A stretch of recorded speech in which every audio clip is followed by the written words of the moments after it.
아이들에게 음식을 먹는다는 걸 비난하지 않는 것도 굉장히 중요하거든요. 너 그거 왜 먹어? 그만 먹어! 라고 하지 마세요. 이렇게 조절되지 않는 식욕은 비만이라는 질병의 증상으로 보셔야 됩니다. 엄마가 하면 잔소리고 의사가 하면 코칭이 될 수 있거든요. 실제로 아이들은 병원에 오는 것도 굉장히 좋아합니다. 왜냐하면 병원은 혼나러 가는 공간이 아니라 건강을 같이 관리해주는 공간이 될 수 있거든요. 아이들의 다이어트는 어른들의 다이어트보다 10배 더 어렵다고 생각하시면 돼요. 고도비만이 아니라면 체중을 유지하는 것을 목표로 해야 되고요. 고도비만이라고 하더라도 한 달에 1kg 빠지면 많이 빠진 거라고 생각하셔야 됩니다. 왜냐하면 성장과 발달, 2차 성징, 사춘기, 그리고 학업, 비만 치료를 동시에 해야 되니까요.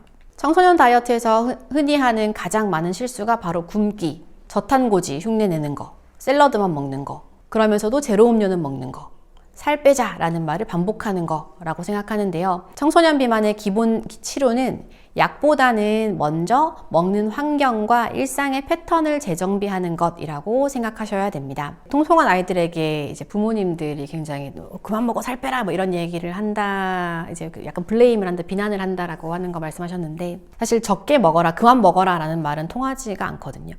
그럴 수 있는 환경을 계속해서 만들어주는 게 정말 중요하고, 아이들은 눈에 있으면 당연히 먹고 싶어요. 눈앞에 있는 음식을 참아라라고 하는 건 저는 말이 안 된다라고 생각을 하고요. 이 식욕이라는 게 사실은 굉장히 단순하지가 않아서 우리가 그만 먹겠다라는 마음을 가지고 있어도 계속해서 먹게 되거든요. 근데 그런 것들이 대개는 스트레스나 수면이 부족한 것들과 관련이 있는 경우들이 많아요. 이제 스트레스 받거나 수면이 부족해지면 코티졸 호르몬이 막 날뛰는데, 그럼 코티졸이 렙틴 그렐린 호르몬을 막 뒤흔들면서 식욕이 막 날뛰거든요. 근데 이 스트레스 호르몬을 안정화시켜 줄 수 있는 게 옥시토신이라고 하는 호르몬인데, 옥시토신 호르몬을 분비시키려면 아침에 일어나서 기지개 켜는 거, 뭐 따뜻한 물 마시는 거, 산책하는 거, 혹은 저녁에 족욕하는 거, 이런 시간을 가지는 것도 굉장히 중요해서, 만약에 부모님이 우리 아이가 간식을 많이 먹어서 음식으로 보상을 하는 것 때문에 걱정이 되신다면 그런 활동들을 같이 해주시거나 그런 활동을 할 수 있는 환경을 만들어 주시는 게 훨씬 더 중요하다라고 저는 생각을 하고 있습니다.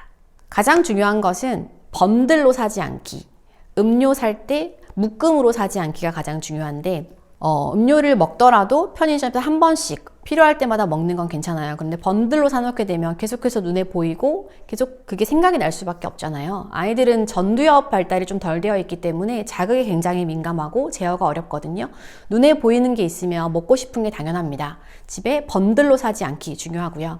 가능하다면 초가공식품, 과자나 초콜릿, 사탕 같은 것 집에 아예 안 사놓고 있는 것도 중요합니다. 아이들은 생각보다 적응이 굉장히 빨라요. 집에 없으면 아이들은 없다라고 생각하고 안 먹을 수 있어요. 식사는 정해진 곳에서 하는 것도 굉장히 중요해요. 소파에서, 책상에서 과자도 간식도 먹지 않게 가정에서의 규칙을 만드는 게 중요하고요. 특히 식사를 할 때에는 TV 보면서, 핸드폰 보면서 하지 않도록 하는 것도 중요합니다. 1인용 식판 사용해 보셨나요? 아이들 아까 포만감 말씀드렸는데, 배가 부르다라는 포만감은 눈으로 보는 1인분이 굉장히 중요하기 때문에 큰 접시 사용하지 않고 1인용 식판을 사용하는 것도 굉장히 중요하고요. 식사를 할 때에는 사실 천천히 먹는 것도 굉장히 중요해서 음식을 20번 이상 씹도록 하는 연습을 하는 게 중요한데, 그렇게 하려면 비벼서 먹거나 말아서 먹는 행위를 하지 않는 게 굉장히 중요합니다. 밥을 빨리 먹게 되면 뇌에서 포만감 신호가 느껴지기 전에 더 많이 먹게 되기 때문에 비벼서 먹거나 말아서 먹는 것 금지, 따로 음식을 먹는 연습을 하시면 좋고요. 어렸을 때부터 우리는 빨리 먹고 잘 먹는 것을 칭찬하는 그런 문화가 있잖아요. 음식을 오히려 남겼을 때 한번 칭찬해 보는 것도 좋습니다. 수면도 사실은 굉장히 중요한데요. 늦게 자는 습관이 음식에 대한 노출을 늘리기도 하고, 수면 부족이 되면 우리가 식욕을 관장해주는 그런 렙틴 그렐린 호르몬의 불균형이 올 수도 있어서 늦게 자는 습관도 고쳐야 되고요. 냉장고 문을 딱 열었을 때 보이는 음식들, 음료 혹은 간식이 아닌 것들, 바꾼다면 탄산수나 단백질 간식으로 한번 바꿔보시는 것도 좋습니다. 간식을 준다면 작게 나누어서 여러 번 주는 것도 좋고요. 또 하나는 이제 가정의 문화가 굉장히 중요한데, 엄마 아빠랑 같이 장을 보러 가서 그런 음식의 재료들을 같이 보는 것, 만져보는 것, 같이 요리하는 과정도 굉장히 중요하고, 운동을 하더라도 가족들과 함께 즐겁게 운동하는 시간을 가지는 것도 한편으로는 굉장히 중요합니다. 아이들에게 음식을 먹는다는 걸 비난하지 않는 것도 굉장히 중요하거든요. 너 그거 왜 먹어? 그만 먹어! 라고 하지 마세요. 이렇게 조절되지 않는 식욕은 비만이라는 질병의 증상으로 보셔야 됩니다. 아이들을 혼내는 게 아니라 같이 해보자. 우리 이 프로젝트처럼 해보자. 라고 접근하셔야 되고요.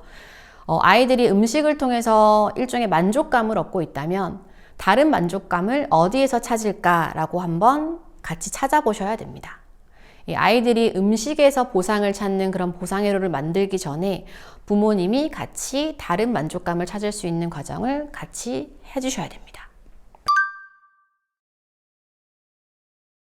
지금부터는 병원에서 하는 청소년 비만 치료에 대해서 말씀을 드리려고 합니다. 소아청소년 비만으로 확인이 되면 매주 일주일에 한 번 이상은 병원에 방문해서 이런 새로운 행동 습관이 유지되도록 하라라고 아예 청소년 비만 진료 지침에서 권고하고 있습니다. 비만의 원인이나 합병증에 대한 검사, 성장과 발달에 대한 점검이 이루어지기도 하고요.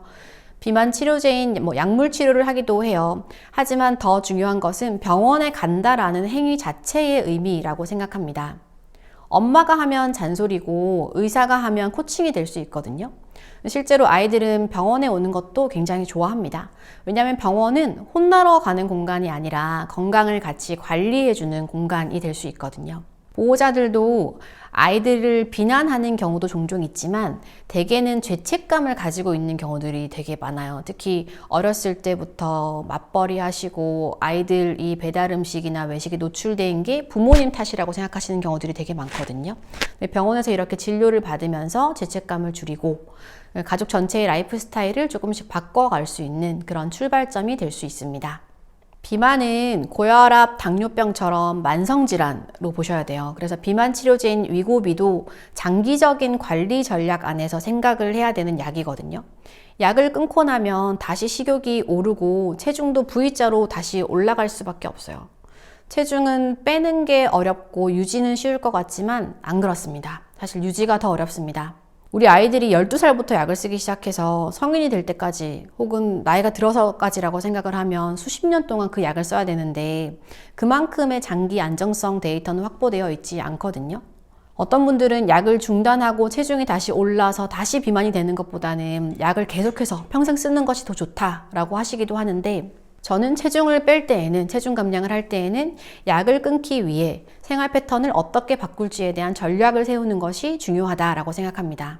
이런 위고비 주사, 비만 치료제는 아이들이 체중을 감량하고 바르게 성장하는 데 도움을 줄 수 있는 도구 중에 하나일 뿐이라고 생각하셔야 되고요. 치료의 전부는 절대로 아닙니다. 앞으로의 삶 전체를 바라보면서 가장 안전하고 지속 가능한 길을 함께 찾아가는 것이 무엇보다 중요합니다.